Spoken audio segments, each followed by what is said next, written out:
হচ্ছে যখন আমরা দক্ষিণ এশিয়ার সফলতম হতে চাইবো, আমাদের সামনে যে একটি ব্যারিয়ার রয়েছে ভারত, সেটিকে আমাদের টপকে যেতে হবে।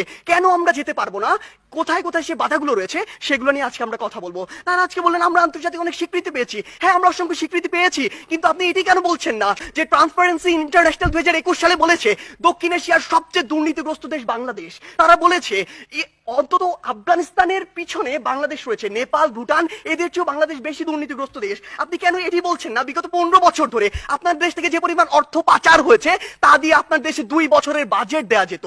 আমাদের সমস্যাগুলো এই জায়গায়। আপনি শিক্ষা নিয়ে কথা বলছেন, বাংলাদেশের শিক্ষা খাত যদি লক্ষ্য করুন, পৃথিবীর কোন মধ্যম আয়ের দেশ, স্বল্পোন্নত দেশ কিংবা উন্নত দেশে জিডিপির মাত্র 2% শিক্ষা খাতে বরাদ্দ দেওয়া হয় না, বাংলাদেশে মাত্র 2% দেওয়া হয়। শুনে অবাক হবেন, এই 2%-এর অধিকাংশই চলে যায় আমাদের ওই শিক্ষক কর্মকর্তা কর্মচারীদের বেতন দিতে। আপনি যদি লক্ষ্য করুন যে আজকে কেন ভারত আপনার চেয়ে এগিয়ে থাকবে, আজকে এই পজিশন দাঁড়িয়ে পৃথিবীর যত মাল্টিন্যাশনাল কোম্পানি